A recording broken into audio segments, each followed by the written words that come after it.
One thing Caitlin Clark does maybe better than anybody in sports right now, makes it about others, makes it about team. Well, this is expected of Caitlin Clark. She's supposed to be great. She's not the Rookie of the Year. Angel Reese is, because that's a surprise, which to me is wrong, because Angel Reese was the best player on the team that won a national championship in college.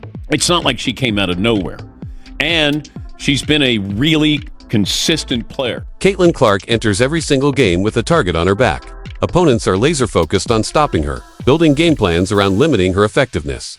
Meanwhile, no one's saying, if we shut down Angel Reese, we've got the win. That contrast alone makes this entire debate feel ridiculous. Caitlin Clark is undeniably the Rookie of the Year. On the other hand, Angel Reese has resorted to questionable stat padding habits, especially in blowout losses that have reached an all-time low. As the Chicago Sky continues to unravel in the second half of the season, the question arises, what went wrong? The Sky have a supposed star, at least, that's what we've been told. Angel Reese is hailed as a breakout player, constantly praised for her impressive double-double streak. But despite those numbers, it's becoming clear that both Reese and the Sky are more invested in spotlighting her than actually building a cohesive team.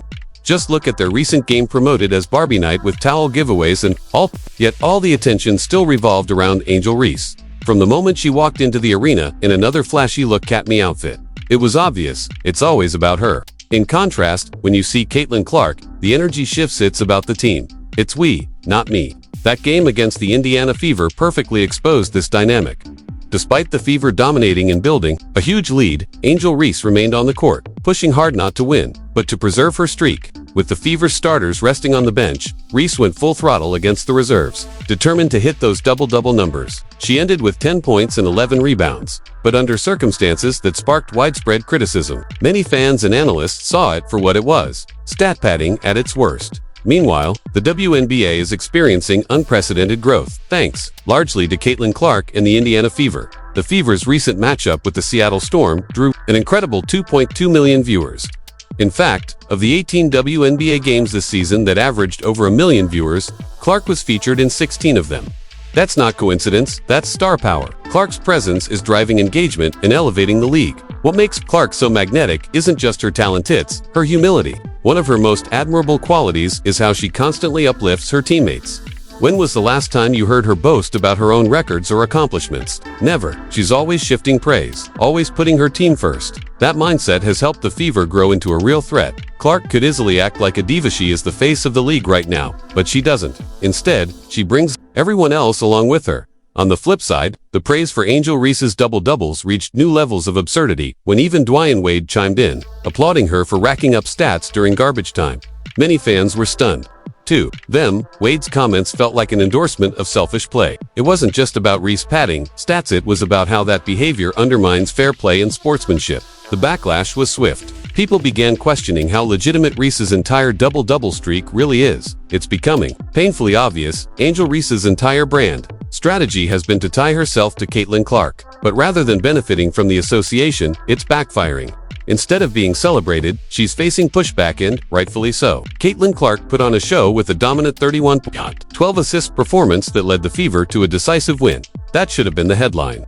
But thanks to Reese's antics, the focus shifted away from Clark's brilliance. Caitlin Clark isn't just a phenomenon, she's a franchise cornerstone. Ask any analyst or fan, if you could start a WNBA franchise today, who would you pick between Clark and Reese? The answer's obvious. While Reese is certainly a talented player, she's not in the same category. Clark brings leadership, poise, elite skill, and most importantly, a selfless attitude that builds winning teams. That's the tragedy here. Instead of owning her own lane, Angel Reese has centered her narrative around outshining Clark, and it's just not working. As the season rolls on, fans will be watching closely.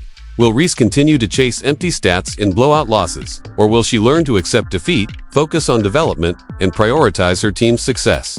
Reese came into the league with high expectations. She won a national championship, then led her team to a final for the following year, an impressive college career by any measure. But in the WNBA, none of that carries over automatically. You have to prove yourself all over again. Unfortunately for Reese, she's battling on two fronts. Her team isn't very good, and she's playing second fiddle to the little white girl, Caitlin Clark, and that dynamic is clearly frustrating her and those around her. But whether she likes it or not, Reese's recent actions have sparked an important conversation around professionalism in the WNBA. If you watched that second half, you saw it clearly. The Indiana Fever were the more united, better coached, more disciplined team. They routed the Sky, and not just on the scoreboard. They outclassed them in every way. The Sky aren't getting superstar veterans like Alina Del Dunn to purposely foul opponents just so Reese can rack up free throws. Nor are players like Tina Charles sticking around to be part of a disorganized stat-padding effort. And if head coach Teresa Weatherspoon continues allowing Reese to stay in blowouts just to chase numbers, then that's a reflection on her as much as it is on the player. This lack of seriousness is undermining the team's reputation. What's more frustrating is that Reese has potential. If someone helped her work on her offensive skills, free throws, finishing at the rim, mid-range touch, she could become a real force. But instead, she's stuck in this comparison war with Caitlin Clark, and honestly, it's not even close right now. There are moments where you find yourself asking, can she even make a layup? Take the technical foul situation. Just before halftime, Aaliyah Boston got hit with the tech, and as the third quarter began, the Sky needed a free throw shooter. Who should take it? Lindsay Allen? Rachel Banham? Nope. Weatherspoon chose Angel Reese, someone who struggles at the line, just to keep her involved. That decision signaled a lack of seriousness and raised eyebrows around the league. And let's be real, a lot of the league players, coaches, and even officials seem to have a chip on their shoulder about Caitlin Clark. There's a jealousy brewing. You've got Skylar Diggins giving her cheap shots, players grumbling from the bench, refs getting in her face. It's hard not to notice the hate, but all it does is make Clark's rise even more impressive. No wonder so many Sky players want Alkalia Copper, Kennedy Carter, Marina Mabrey, Dana Evans, even Camila Cardoso. They just want to play real basketball. Not everyone wants to chase influencer deals, podcast gigs, or social media fame. Some came here to play ball, win games, and build legacies. Instead of working on her game, Angel Reese is starring in movie theater ads and fashion shoots. Sure, the ad was decent, but why is it getting theater promos while she's shooting below 30% from within 3 feet of the basket? As a post player, that's unacceptable. There's plenty of room for growth in her game, but right now, the focus seems to be on branding, not basketball. Meanwhile, the Fever crushed the Sky 100-81. But what people will remember is Reese chasing empty stats while the game was already decided. It was a fake double-double, plain and simple. Think of the Wolf of Wall Street Matthew McConaughey's character hyping up a fraud. That's what these double-doubles feel like. In fact, 19 of Reese's 23 double-doubles have come during garbage time, or from opponents letting her grab freebies. It's performative, not productive. Caitlin Clark, on the other hand, continues to take over the league. Every game, she makes the decision to leave her off the Olympic roster look more foolish. She's already broken the rookie assist record, and with that month off, she's now fresher, sharper, and better than ever. Watching Team USA almost blow it in the gold medal game made many wonder, how would Clark have changed the outcome? Before that recent matchup with Phoenix, Reese had shot just 29% in her last 5 games, mostly from point-blank range. As someone watching all these Sky games, it's hard not to notice the missed layups. Still, credit where it's due, Reese deserves recognition. If she hadn't attached herself to Clark's narrative, fans might be celebrating her resilience. Jay-Z once said, "We don't believe you. You need more people." That's exactly where Angel Reese is right now. Her diehard fans might still cheer, but the rest of us aren't buying it. We're watching with clear eyes and we're not convinced. With under 4 minutes left and the Fever up 98-71, Indiana began pulling its stars. Clark came out. Aaliyah Boston came out. Even Lexi Hull was subbed. But Angel Reese, still on the floor, still chasing that double-double.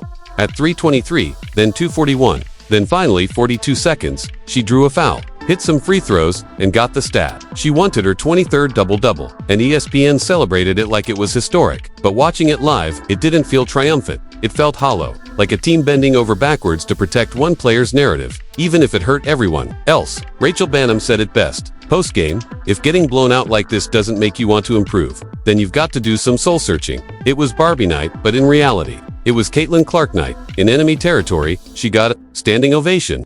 Fans wearing Fever jerseys outnumbered Sky fans.